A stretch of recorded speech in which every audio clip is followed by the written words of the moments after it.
In this video, I'm going to rank every single weapon in Chapter 7 of Fortnite from worst to best. Yes, folks, Chapter 7 is finally here. As of recording this, it is like 3 in the morning. I have played this season since it came out. I've played for like 5 hours now. I feel like I have a pretty good handle on how the loot pool is going to go and what's meta and what's trash. While the core ranking of this video will be just the weapons, at the very end, I'm going to talk about some of the brand new things that we got added that aren't weapons, like the self-revive, the wingsuit. So make sure you stay till the end to hear my thoughts on those items. I didn't want to include them in the main ranking because they're not necessarily weapons, but I do still want to talk about them in this video, so I'll be sure to do that at the end. If you do go on to enjoy this video, consider subscribing for more TYFRYZ ranking content and use code TYFRYZ in the Fortnite item shop if you buy that new battle pass, or anything in the item shop, really. With that all being said, you guys have been waiting for it. It's here. Let's get into the ranking. At number 10, in my opinion, the worst weapon this season, it's unfortunately the tactical pistol. I love the tactical pistol. It's one of my favorite pistols of all time. It just feels kind of weak right now. I don't know if it's just the fact that it's only got 15 bullets and it feels like a lot of recoil, or just the fact that we have gotten so many great pistols recently that I've been absolutely spoiled, like the Wrecker Revolver, like Mr. Blasty in its exotic version, that using a regular pistol just doesn't feel that great. It can be good, don't get me wrong, but I just think so far in this meta, I don't think the tactical pistol is the one that you want. But this season is so balanced that really I feel like you could do well with any weapon, so keep that in the back of your head. At number 9 is going to be the Hollow Rush SMG, and I have not been impressed by this SMG so far. It literally to me feels exactly like the Hyper SMG from Chapter 5. It's got a sub 200 DPS. It has a scope on it, which is good, but you've only got 28 bullets before you need to reload. I don't really care to have a scope on my SMG. I just feel like when I find this weapon, I just kind of pass on it. Like it doesn't feel that good. I don't really know how else to say it. I do just believe that there is a better SMG this season. At number 8 today, folks, that is going to be the Vengeful Sniper Rifle. And oh my gosh, you guys, I couldn't believe they brought a sniper back. It's going to be amazing, right? It even sounds like the Reaper Sniper Rifle. It's got the Reaper Sniper Rifle scope. It looks like the Reaper, and yeah, it's trash. I actually don't know why this weapon exists, right? It is literally worse than the Falcon Eye Sniper. I thought the Falcon Eye Sniper was absolutely trash in Chapter 6. They somehow made a worse sniper in Chapter 7. First of all, it is a bolt action sniper that is doing like 75 damage to the body, like 150 to, 175, 180, depending on the rarity to the head. That is terrible, right? So you're going to have a bolt action sniper that's not going to one-shot headshot, that is doing like sub 80 damage to the body. It is embarrassing how bad this is. This weapon does not even one-shot headshot in any rarity, right? I mean, not even in legendary. I really don't know why this weapon is here, not to mention that you have a red dot sight AR that is just so good at range. I would say don't take this sniper at all, and that's really tough for me to say because I love sniper rifles. This thing is absolutely cheeks, I'm not gonna lie. This needs a buff. And number 7 today is going to be the dual micro SMGs. And how many times have you guys heard me in a video say, yeah, the dual micro SMGs would be good in a season that wasn't Chapter 5 Season 4? And here we go. The dual micros are here in Chapter 7, and yeah, I mean, they're pretty good. I actually think they're the best SMG in the game right now. I will say that's not really saying much. The SMG meta is weak, as it feels like it has been for years now. It's a super close quarters SMG, but I find that a lot of the fights this season are like either at that mid to long range with the AR, or they're at like super close range. So I feel like if you pair the dual micros with the iron pump shotgun, I think it's a pretty good combo. And number 6 is going to be the Enforcer AR.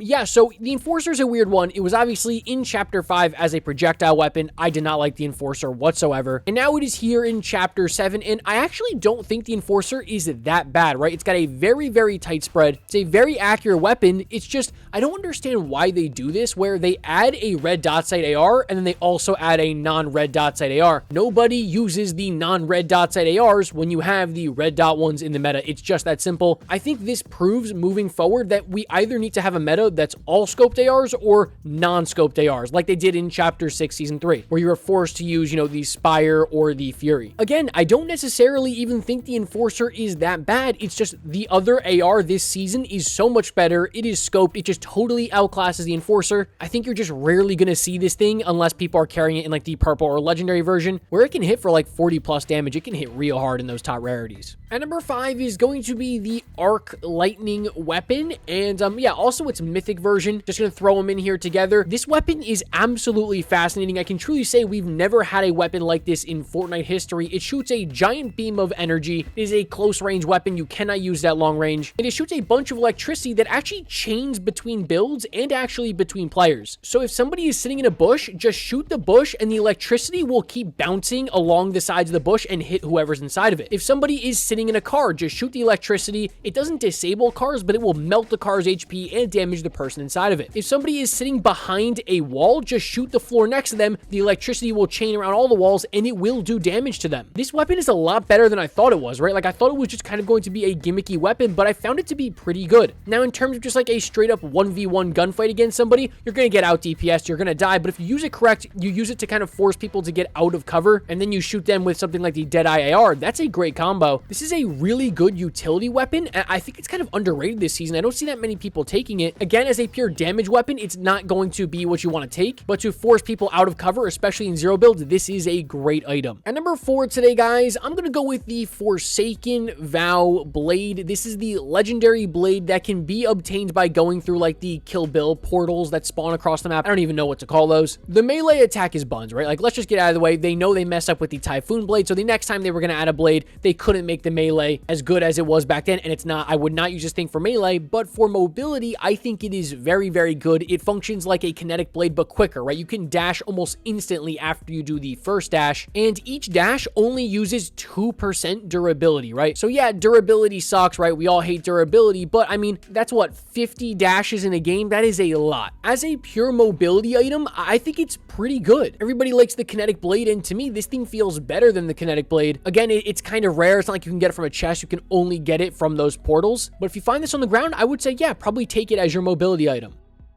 At number 3 today, guys, I'm going to go with the Twin Hammer Shotgun. So yeah, this weapon is a double pump in one hand. Me in like 2018 thought I would never say that. But yeah, it's 2 shotguns, and it's almost kind of like attack shotgun if you think about it in terms of like fire rate. It's just you have a fancy animation with 2 shotguns instead of 1. But this thing can be really good. Like if you wanted to say this was the best shotgun this season, I wouldn't necessarily call you crazy. In zero build, this is a great option. In builds, I think you're still going to prefer the iron pump. Just like any of the shotguns that kind of function like this, like the tac shotgun, like the auto shotgun, you know, the twin hammer shotgun I'm talking about, you are going to find some inconsistency. But again, you've got 2 shotguns. You can just keep firing off shot after shot after shot. You have 10 shells before you have to reload. This is a pretty solid shotgun. I don't think it's the best, but I think it is pretty good. I do think it's just being out though by the iron pump shotgun at my number 2 spot today. The pump shotgun almost always prevails, and I think that's the case here. Most of the time, you're going to find people using the iron pump shotgun, especially in build. I am seeing people on Twitter complain about the structure damage of both of these shotguns, just saying the structure damage is, yeah, kind of out of control. I'm not going to go like that in detail to the weapons. Wait for Reese Hub's weapon ranking video for this season to come out, and then we'll know. I'm just kind of going off of first impression here. I also forgot for the twin hammer shotguns, there is a mythic version. It is Brutus's mythic version. It just enhances its reload speed. But for the iron pump shotgun, in its legendary rarities and above, it can one-shot headshot. That is huge, especially in the legendary rarity. I mean, when's the last time we saw a shotgun in a legendary rarity one-shot headshot? I feel like it's been a while, right? The Sentinel was only one-shotting in the mythic version. So yeah, I mean, I think this is the go-to shotgun this season, but it's not the best weapon this season. I think you guys all know what's going to be at the number 1 spot. Even if you played like 30 minutes of this season, you know what it's going to be.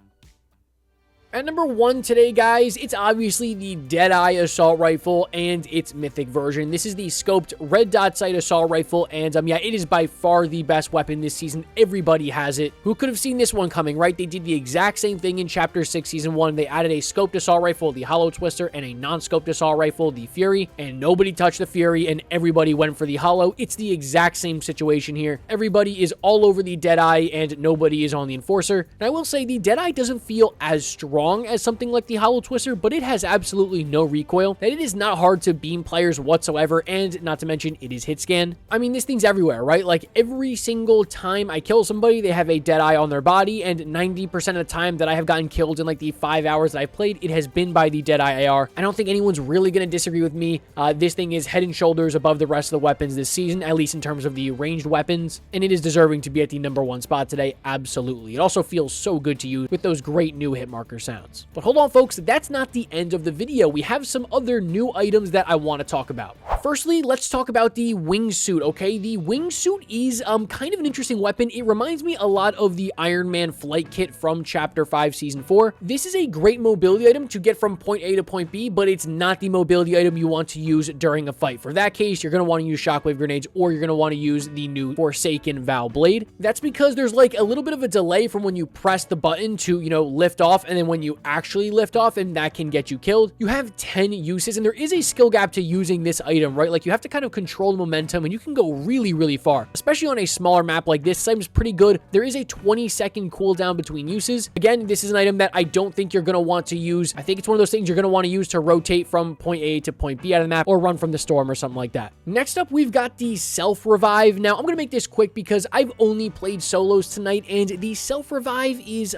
kind of useless in solos. If you get sniped or killed from, like, you know, 100, 150 meters away, you can try and pull off a self-revive in solos. The thing is if you knock somebody in solos, you obviously know they're having a self-revive, so you've got to go push them. In a shotgun fight or anything, people are just going to finish you off. A self-revive is useless. It does not take up an inventory slot, though. It costs 2,500 gold to buy it, and by the way, gold refreshes every single game, or you can find it from some of the higher up chests, like the blue rare chests. I can imagine in your team-based game modes, this is going to be a great item, but what I played in solos, it wasn't that great. And the final thing I want to talk about are the 3 mythic bosses. So there are 3 bosses, to my knowledge, that will spawn around the map. I have so far killed Beach Brutus, and I have taken out the Bill boss. I believe there is another one. I think her name is Hush. I have not killed her yet. I do know that Beach Brutus will drop his twin hammer shotguns, and the Bill alien boss will drop the mythic arc lightning. I believe the other boss drops the mythic Deadeye assault rifle, but correct me in the comments if I'm wrong on that. And once you kill the boss, you can actually turn into the boss. The thing is, you cannot change this once you become the boss, right? It takes up an inventory slot. You then become the boss for the rest of the game. You have 125 health, 125 shield. Your character is much larger. You have a huge hitbox. And the thing is, everybody on the map can see you live time. It's not like the medallions where it's, you know, a circle and it updates every couple seconds. You can see the exact location of somebody, where they are moving step for step when they are a boss. And for me, that is terrible. I mean, in zero builds, you just cannot become a boss. You're going to die. I just think the fact that it updates literally live time every single second, anybody on the map can see where you are moving. I just think you're better off leaving this behind, leaving the 25 health and shield behind, and using that inventory slot to pick up something else. That's just my opinion. Let me know your guys' thoughts on these items in the comment section down below.